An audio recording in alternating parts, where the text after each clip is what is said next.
Assalamualaikum warahmatullahi wabarakatuh. Perkenalkan, nama saya Heli Bertiana Jurti dengan NIM 20311050. Baik, pada kesempatan kali ini saya akan membahas materi mengenai potensi manusia dalam evolusi. Hingga dewasa ini, evolusi yang menyangkut manusia masih saja mengundang perdebatan yang sengit. Meskipun mulai ada tanda-tanda bahwa manusia bukanlah makhluk yang terbebas dari pengaruh perubahan lingkungan, dan manusia pula tidak luput dari efek negatif perbuatannya dalam memanfaatkan alam sebagai sumber untuk memenuhi kebutuhan hidupnya. Keadaan inilah yang diungkapkan dengan kalimat bahwa manusia adalah bagian integral dari alam. Kalau di masa lalu ulama gereja, Uskup Oxford yang bernama Samuel Wilberforce tahun 1860 dengan kemarahan yang luar biasa membakar hadirin untuk membakar teori Darwin. Maka dewasa ini orang dapat memahami teori meskipun hal tersebut tidak berarti menyetujuinya.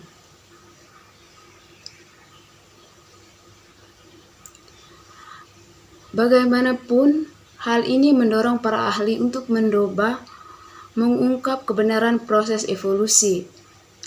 Melalui eksplorasi dari aspek geologik, paleontologik maupun arkeologik, di samping mulai diadakannya eksperimentasi dengan ilmu dan alat mutakhir yang dapat menunjang, mempertajam, bila menahi atau merombak gagasan evolusi.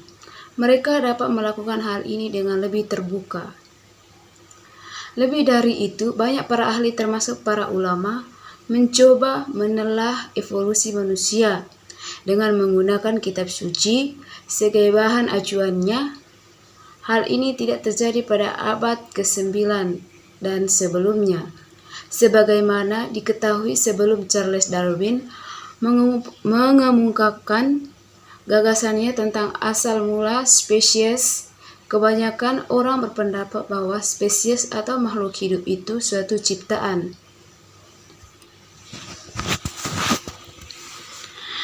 Namun, pengalaman menyedihkan di masa lampau yang menyangkut hukum mati terhadap Galileo karena mempertahankan faham heliosentris dari Copernicus membuat orang berhati-hati karena di kemudian hari ternyata teori tersebut benar.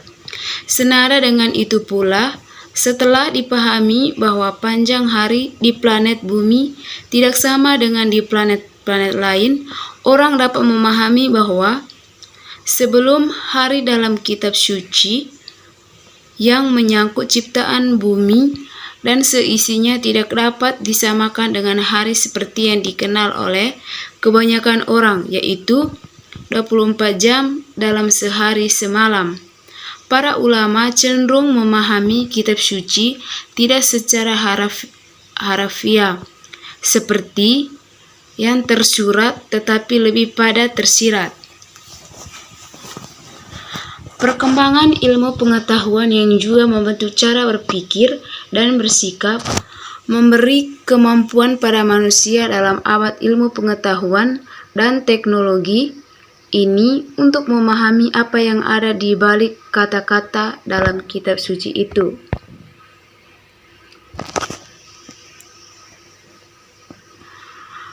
Sudah barang tentu, hal ini pun mengundang perdebatan pula karena perlu diketahui pula terdapat bahwa agama tidak dapat dicampur adukan dengan ilmu pengetahuan dalam penggunaannya sebagai pisau analisis masalah yang berkembang.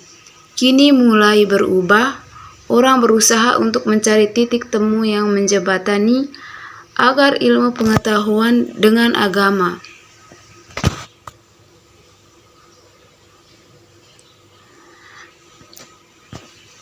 Terjadinya spesies baru menurut Charles Darwin dapat menjadi akibat terjadinya seleksi alam. Pendapat Charles Darwin ini lebih berupa sebagai interpretasi daripada kenyataan. Interpretasi yang tidak dilandasi oleh teori yang kuat. Hanya 6 tahun kemudian, pertanyaan yang tidak terjawab mengenai mekanisme seleksi alam, jawabannya tersimpul hasil percobaan-percobaan oleh Mendel dan para ahli ilmu genetika. Dalam pelacakan menuju perkembangan, menuju manusia modern, banyak dugaan yang timbul mengenai mata rantai, mulai dari makhluk yang diduga sebagai para manusia modern. Salah satu kemungkinan adalah menganggap bahwa garis terbesar dimulai dari Australopithecus, Homo habilis, Homo erectus, manusia lembah, manusia Cro-Magnon, manusia modern. Pendapat yang lain adalah bahwa Homo habilis lah yang merupakan titik mula leluhur manusia. Untuk selanjutnya dapat digambarkan sebagai berikut. Homo habilis, manusia lembah Neander, manusia Cro-Magnon, manusia modern, atau dengan adanya ciri-ciri yang lebih manusia pada manusia Swanscombe, maka kemungkinan urutannya menjadi Homo habilis.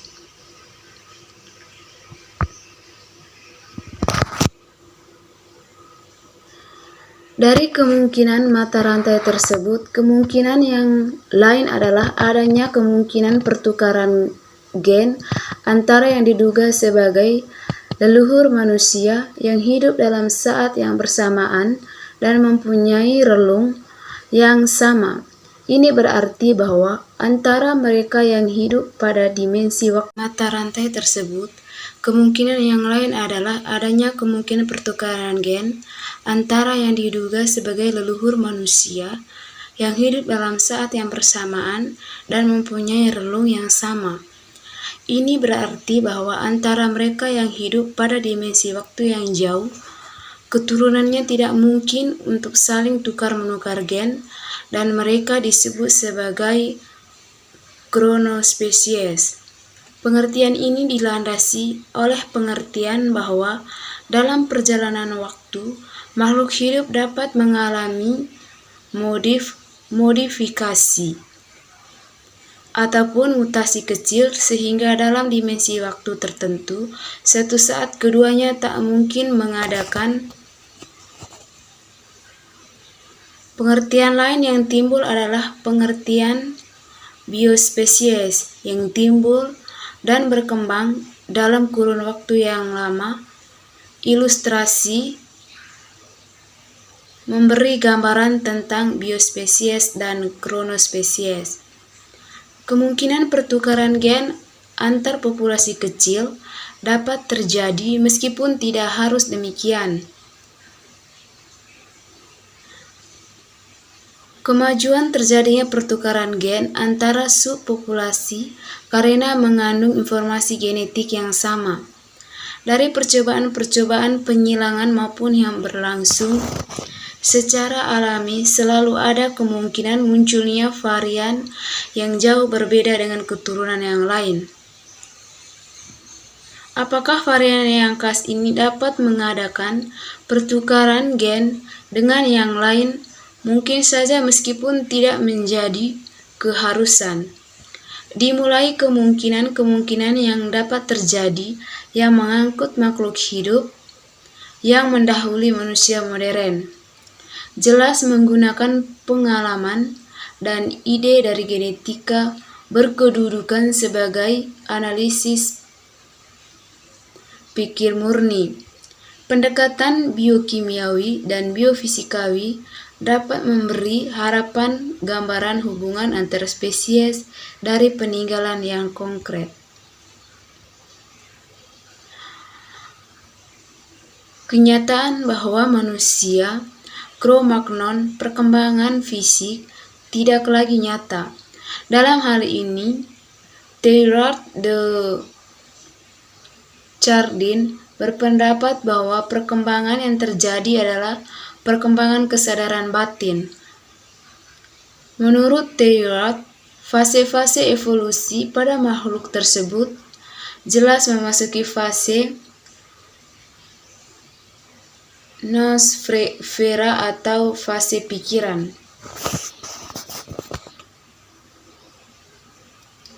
Mengapa kesadaran batin sesungguhnya tidak hanya dijumpai pada manusia saja, tetapi memang bahwa kesadaran batin pada manusia merupakan bentuk paling tinggi.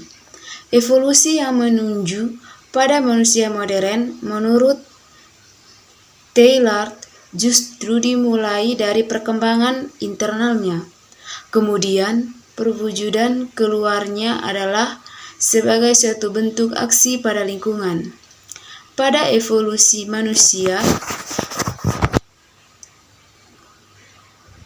interaksi dengan lingkungan menunjukkan kecenderungan bahwa semakin muda usia geologik pendahulu manusia modern, semakin jelaslah peran kesadaran batinnya. Manusia tidak semata-mata beradaptasi terhadap lingkungannya.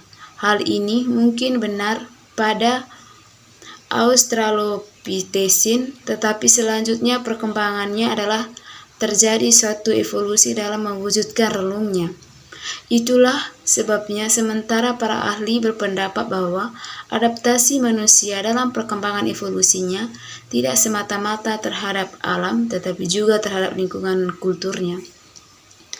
Evolusi kesadaran batin menurut Teilhard mencapai puncaknya pada manusia, dan ini terus berkembang sampai mendekati titik omega, yaitu mendekati sifat-sifat Tuhan.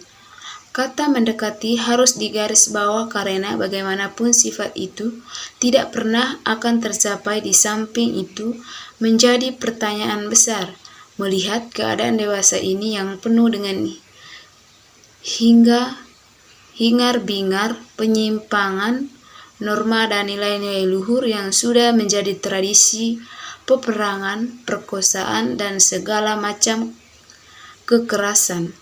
Sampai-sampai kekerasan pun kini sudah melembaga. Apakah manusia sekarang memiliki sifat-sifat yang lebih luhur dari nenek moyang kita sebagai leluhur manusia yang masih berbudaya alami?